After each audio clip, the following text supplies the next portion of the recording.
السلام علیکم پیارے بچوں، امید ہے کہ آپ سب خیریت سے ہوں گے۔ میں ہوں میر فیضان اور آپ دیکھ رہے ہیں ہمارا یوٹیوب چینل اپنا سر شاید۔ تو پیارے بچوں، آج کے اس ویڈیو میں ہم ڈسکس کریں گے اردو کہاں پیدا ہوئی۔ اس کو لکھا ہے مصنف نذیر احمد ملک صاحب نے۔ برصغیر ہند و پاک زبانوں کا ایک عجائب خانہ ہے۔ برصغیر ہند و پاک، پہلے ہم دیکھتے ہیں برصغیر ہند و پاک کہتے کس سے، ٹھیک ہے۔ پرانے زمانے کا بنگلہ دیش، ہندوستان اور پاکستان، ٹھیک ہے، ان تین ملکوں کو ملا کے اس وقت اسے برصغیر کہا جاتا تھا۔ اگر اس کی بات کرتے ہیں تو یہ کیا ہے؟ ایک عجائب گھر ہے، یعنی کہ جہاں قدیم زمانے کی چیزیں رکھی جاتی ہیں، عجائب گھر اسی سے کہتے ہیں۔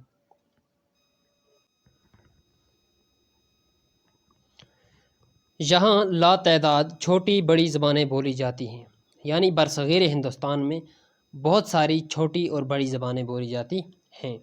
ان تمام زبانوں کے خطے اور علاقے متعین ہیں۔ اب جو یہ زبانیں بولی جاتی ہیں، ان کی باؤنڈریز یعنی کہ ٹھیک ہے، ان کے جو خطے ہیں، ان کے جو علاقے ہیں وہ متعین ہیں، مقرر کیے گئے ہیں۔ متعین کہتے ہیں مقرر کرنے سے۔ یہی وجہ ہے کہ ان میں بیشتر زبانوں کے نام اپنے اپنے خطوں اور علاقوں کی نسبت قرار پائے ہیں۔ تو اسی وجہ سے بہت ساری ایسی زبانیں ہیں جن کی وجہ سے ان کے خطوں کے نام یا کہ علاقوں کے نام رکھے گئے ہیں۔ مثلاً بنگال کی زبان بنگالی ہے، جیسے کہ بنگال کی زبان کیا ہے؟ بنگالی ہے۔ سندھ کی زبان سندھی ہے، گجرات کی زبان گجراتی، پنجاب کی زبان پنجابی، کشمیر کی زبان کشمیری اور لداخ کی لداخی وغیرہ۔ تو جو یہ زبانیں ہیں ان کے نام سیدھے ہی کس سے جوڑے گئے ہیں؟ ان جگہوں سے جہاں یہ بولی جاتی ہیں۔ یہ برصغیر کے تمام خطوں میں اور علاقوں میں بولی جاتی ہیں۔ اب جو یہ زبانیں ہیں یہ برصغیر یعنی یہ جو جس کے بارے ہم نے کہا ہندوستان، پاکستان اور بنگلہ دیش، ٹھیک ہے، ان خطوں کے علاقوں میں یہ بولیاں بولی جاتی ہیں۔ یعنی برصغیر کے تمام خطوں اور علاقوں میں اس کے بولنے والے کم یا زیادہ نظر آتے ہیں۔ یعنی برصغیر کے علاقوں میں جو یہ بولیاں بولی جاتی ہیں، ٹھیک ہے، کم لوگ بولتے ہوں یا زیادہ لوگ بولتے ہوں، لیکن نظر ہمیں ملتے ہیں، ٹھیک ہے، دیکھنے کو ملتے ہیں یہ لوگ۔ اس کا نام بھی کسی خطے یا علاقے سے منسوب نہیں ہے۔ اگر اردو کی بات کرتے ہیں تو اس کا نام جو ہے کسی خطے یا علاقے سے منسوب نہیں ہے، یعنی کسی علاقے یا خطے سے جڑا ہوا نہیں ہے، لیکن اپنی جگہ پر یہ بھی ایک حقیقت ہے کہ برصغیر کے تمام علاقوں میں اس کی کوئی نہ کوئی علامات علاقائی صورت موجود ہے۔ لیکن اس میں کوئی شک نہیں کہ کسی نہ کسی جگہ پہ برصغیر میں یہ بولی مکمل طور پر بولی جاتی ہے۔ مثلاً دکنی اردو، گجراتی اردو، پنجابی اردو، سندھی اردو، کشمیری اردو وغیرہ۔ تو جیسے کہ یہاں پر مثالیں دی گئی ہیں، یہ اردو کہیں نہ کسی طریقے سے بولی جاتی ہے۔ علاقائی صورت سے مراد زبان کی وہ صورت ہے جس میں مقامی ضروریات اور لب و لہجہ کے اعتبار سے کچھ محسوس لسانی خصوصیات شامل ہو گئی ہوں۔ یہاں پر علاقائی صورت سے کیا مراد ہے کہ جو اس کی کیا ہے، لب و لہجہ، یعنی بات چیت کرنے کے اعتبار سے اگر دیکھیں تو اس میں کچھ کیا ہوتی ہے، بول چال جو ہوتے ہیں اس میں کچھ خصوصیات شامل ہوتی ہیں۔ عام طور پر جب ہم اردو زبان کی بات کرتے ہیں تو ہمارے ذہن میں اردو کا ایک معیاری روپ ہوتا ہے۔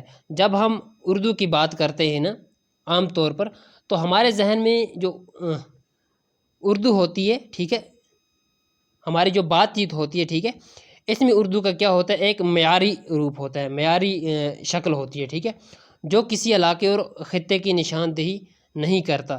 لیکن جب ہم کسی علاقے یا خطے کی اردو کی بات کرتے ہیں تو فوراً اس علاقے اور خطے سے وابستہ لسانی خصوصیات ہمارے ذہن میں آتی ہے، ٹھیک ہے۔ جب ہم اردو کی بات کرتے ہیں تو ہمارے ذہن میں نہیں آتا کہ اردو کس علاقے میں بولی جاتی ہے، لیکن ہم اگر کسی علاقے کی بات کریں تو ہمیں ضرور یہ ہمارے ذہن میں یہ تصور ہوتا ہے کہ فلاں جو ایریا ہے، ٹھیک ہے، یا خطہ ہے، وہاں کے لوگ اردو بولتے ہیں، ٹھیک ہے، یا ان کی کیا لینگویج ہوگی، یہ ہمارے ذہن میں بہت ہی جلدی آتا ہے۔ اگر کشمیر کے بارے میں ہمارے ذہن میں آ جائے کہ کشمیر کی کوئی بھی بات آ جائے تو ہم ایک دم سے یہ سوچ لیتے ہیں کہ کشمیر میں کشمیری بولی جاتی ہے، ٹھیک ہے، لیکن ساتھ میں یہ بھی سوچتے ہیں کشمیر میں کشمیری اردو بھی بولی جاتی ہے۔ اکثر طور پر ہم یہی سوچیں گے کہ کشمیر میں جو ہے وہ کشمیری ہی زیادہ بولی جاتی ہے۔ اردو برصغیر کی واحد زبان ہے جس نے اپنے ارتقاء کے دوران مختلف نام اختیار کیے ہیں۔ اردو جو ہے یہ پورے اس برصغیر کی کیا ہے، سب کانٹیننٹ کی کیا ہے، ایک اکیلی زبان ہے جس نے اپنے ارتقاء، ٹھیک ہے، اپنی ترقی کے دوران مختلف نام اختیار کیے ہیں۔ ارتقاء کس سے کہتے ہیں؟ ترقی، نشو و نما۔ مثلاً مسلمانوں کے دور حکومت میں ہندوستان کی سرکاری زبان فارسی تھی۔ جیسا کہ ہم اگر دیکھتے ہیں جب مسلمان یہاں ہندوستان میں حکومت کر رہے تھے، اس دور میں جو سرکاری زبان تھی، جو آفیشیل لینگویج تھی ہندوستان کی، وہ فارسی تھی، ٹھیک ہے۔ اس لیے فارسی کے مقابلے میں اس کا نام ہندی یا زبان ہند رکھا گیا تھا۔ تو اس لیے فارسی کے مقابلے میں اس کا نام کیا رکھا گیا تھا؟ زبان ہند، زبان ہندوستان، ٹھیک ہے۔ جعفر زٹلی اور جو عہد اورنگزیب کے ایک اہم طنز نگار شاعر گزرے ہیں نے اس سے ہندی کا نام دیا ہے۔ جعفر زٹلی کی اگر بات کرتے ہیں، جو کہ اورنگزیب کی کیا تھے؟ ایک طنزہ نگار شاعر تھے، ٹھیک ہے، طنز کرنے والے، کرٹیسزم کرنے والے۔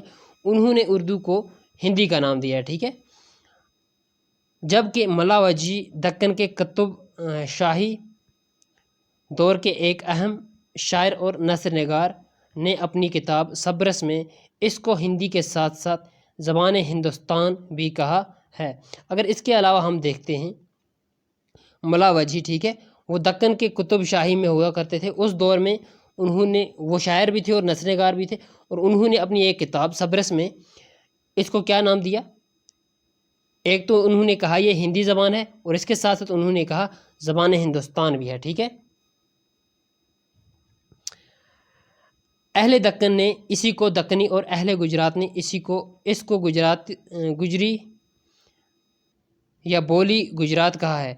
جو لوگ دکن کے رہنے والے تھے، ٹھیک ہے، وہ اس سے دکنی کہتے تھے، اور جو گجرات کے لوگ، اہل گجرات لوگ تھے، ٹھیک ہے، وہ اس سے گجری کہتے تھے یا کہ بولی گجرات کہا کرتے تھے۔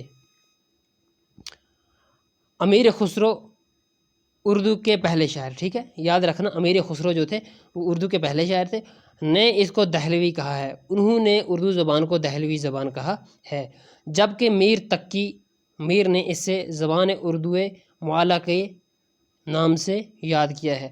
اگر اب میر تقی کی بات آئے نا، ٹھیک ہے، تو انہوں نے اردو معلیٰ کے نام سے اردو کو نام دیا ہے، ٹھیک ہے، اس سے یاد کیا ہے۔ دہلی میں چونکہ یہ زبان زیادہ مضبوط اور پختہ ہو گئی، اس لیے یہاں اس کو اوریختہ کہا گیا ہے۔ تو دہلی میں اگر بات کی جائے دہلی کی، تو جو یہ زبان تھی، اردو زبان تھی، یہ زیادہ کیا ہو گئی تھی؟ پختہ ہو گئی تھی، ٹھیک ہے، یعنی کہ زیادہ لوگ اس سے بولتے تھے، تو اس سے پھر ریختہ کا کہا گیا، ٹھیک ہے۔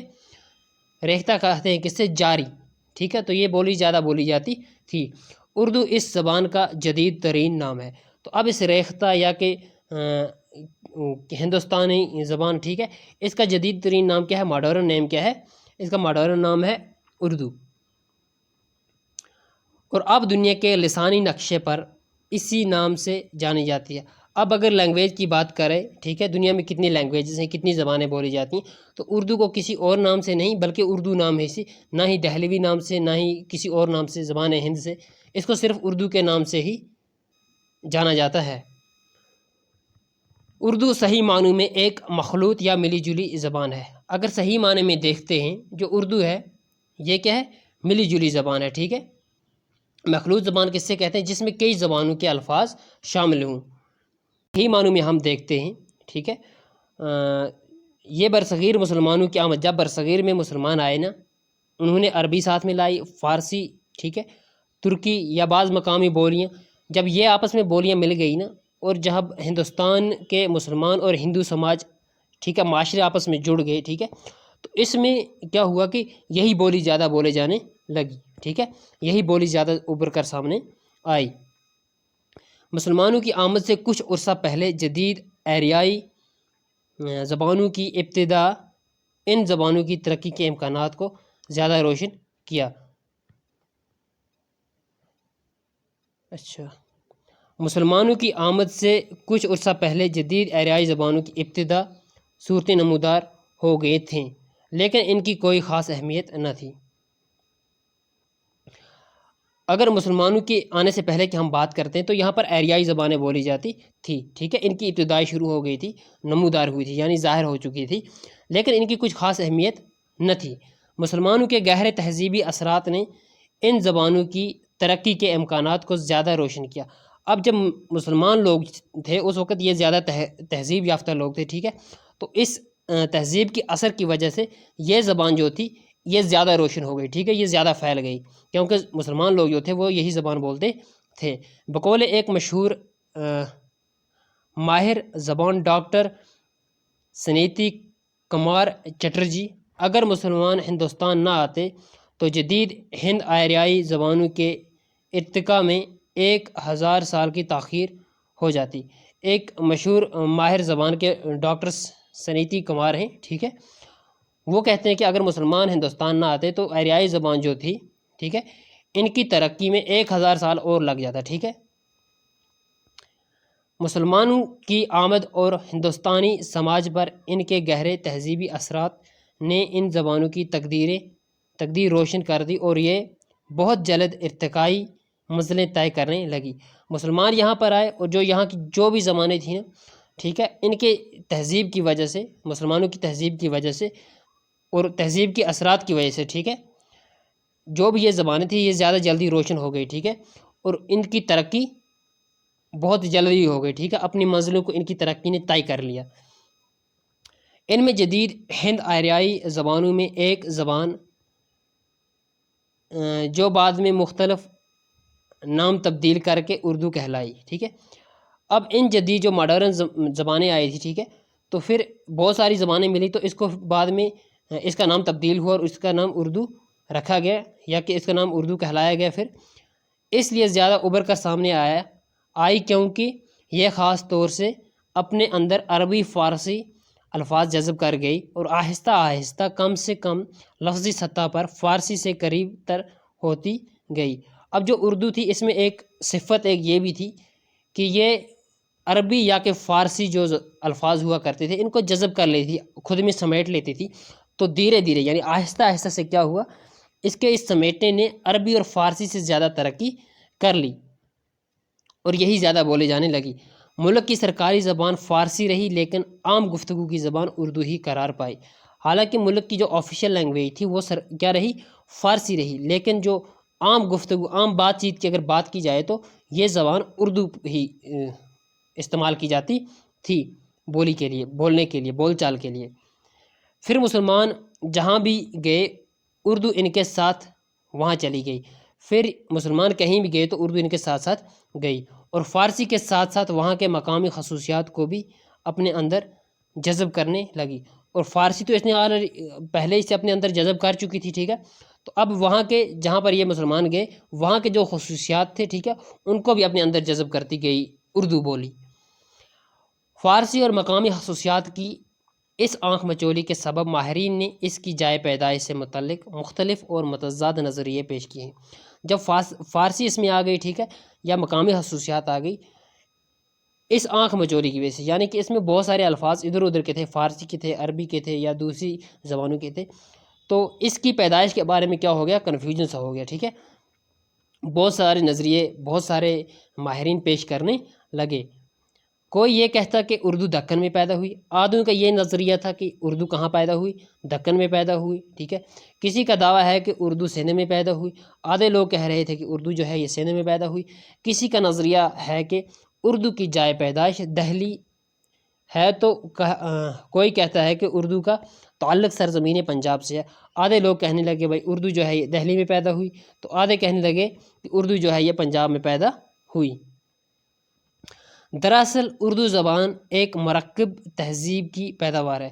تو اگر ہم دیکھتے ہیں جو اردو زبان ہے اصل میں اگر ہم دیکھتے ہیں تو یہ کیا ہے، مرکب تہذیب کی، ٹھیک ہے، پیداوار ہے۔ تہذیب کی کس رو نے اس کو کس علاقے میں کسی مخصوص وقت میں جنم دیا ہے، اب جو اس کی تہذیب دی، ٹھیک ہے، یہ پتہ نہیں چلتا کہ کس رو میں، ٹھیک ہے، یہ گئی اور کس علاقے میں اس کو کیا ہو گیا، محسوس ایک وقت مل گیا، ٹھیک ہے، اور اس کو جنم مل گیا ہے۔ اس کا اندازہ کرنا بہت مشکل ہے۔ اب اس کا اندازہ بہت مشکل ہے کہ اردو کب اور کہاں پیدا ہوئی، یہ ہمارے لیے بہت مشکل ہو چکا ہے، ٹھیک ہے۔ اس لیے کہ اردو محض ایک زبان کا نام ہے، نام نہیں بلکہ ایک تہہ دار مشترکہ تہذیبی رنگا رنگی کا نام ہے۔ اب اردو صرف اس لیے مشکل نہیں ہوئی، اس کے جنم کے بارے میں جاننا ہے، ٹھیک ہے، یہ کہاں سے پیدا ہوئی، یہ اس لیے مشکل ہے کیونکہ اس میں بہت ساری تہہ ہیں، ٹھیک ہے، اس میں بہت ساری لینگویجز ہیں، یوں مان لو تم، ٹھیک ہے، اور اس میں بہت ساری تہذیبیں ہیں، بہت ساری رنگا رنگی ہیں، ٹھیک ہے، جس میں کہ انسان کو اگر ایک کپڑے کے بہت سارے رنگ ہوتے ہیں تو اس میں کیا ہوتا ہے کہ وہ بہت زیادہ کلرفل لگتا ہے اور اس کو ایک کسی کلر کے ساتھ جوڑنا بڑا مشکل ہو جاتا ہے۔ اسی طرح سے اگر دیکھا جائے تو اردو میں بہت سارے الفاظ بہت ساری زبانوں سے لیے گئے ہیں، تو اس لیے اس کو بھی بالکل الگ سے بتانا کہ اردو کہاں پیدا ہوئی، ٹھیک ہے، یہ بہت مشکل ہو جاتا ہے۔ اس تہذیبی رنگا رنگی کی صحیح روح کو سمجھنے کی ضرورت ہے۔ اب جو یہ تہذیبی رنگا رنگی ہے نا اردو کی، اس کو صحیح سے سمجھنے کی ضرورت ہے۔ اردو کی جائے پیدائش کے سلسلے میں مندرجہ ذیل بالا نظریوں میں آج کل جو نظریہ عام اور قابل قبول ہے وہ یہ ہے کہ اردو دہلی اور اس کے گرد و نواح میں پیدا ہوئی۔ اب جو زیادہ نظریہ آج کل اگر دیکھا جاتا ہے اردو کے بارے میں، اگر اس بات پہ ڈیبیٹ کی جائے، ٹھیک ہے، کہ اردو کہاں پیدا ہوئی، تو زیادہ بڑا نظریہ یہ آئے گا کہ اردو جو ہے وہ کہاں پیدا ہوئی، یا تو دہلی میں پیدا ہوئی یا کہ اسی کے ارد گرد، گرد و نواح کہتے ہیں، ارد گرد میں پیدا ہوئی۔ یہ نظریہ پروفیسر مسعود حسین خان نے اپنی کتاب مقدمہ تاریخ زبان اردو میں پیش کیا ہے۔ یہ نظریہ دیا ہے کس نے؟ پروفیسر مسعود خان نے اپنی ایک کتاب جس کا نام ہے مقدمہ تاریخ زبان اردو، ٹھیک ہے، انہوں نے تاریخی لسانیات کے اصولوں کے پیش نظر اپنے نظریے کی تشکیل کی ہے۔ تو جو پروفیسر مسعود حسین ہیں انہوں نے اپنے نظریے سے یہ بتایا ہے، ایک شکل دی ہے اس چیز کو، ٹھیک ہے۔ ان کے خیال میں مسلمان جب پنجاب سے دہلی میں داخل ہوئے تو اس وقت دہلی اور اس کے گرد و نواح میں 3 بولیاں بولی جاتی تھی۔ ان کے کہنے کے مطابق جب مسلمان لوگ پنجاب سے کہاں آئے؟ دہلی میں آئے، ٹھیک ہے، دہلی میں داخل ہوئے تو اس کے ارد گرد، ٹھیک ہے، دہلی کے ارد گرد 3 بولیاں بولی جاتی تھی۔ مغرب میں ہریانوی رائج تھی، جو مغرب تھا اس میں ہریانوی رائج تھی، ٹھیک ہے، یعنی کہ جاری تھی۔ شمال مشرق میں کھڑی بولی اور جنوب میں برنج بھاشا بولی جاتی تھی۔ شمال مشرق میں کون سی بولی بولی جاتی تھی؟ کھڑی بولی، ٹھیک ہے، اور جنوب میں بولی جاتی تھی برنج بھاشا۔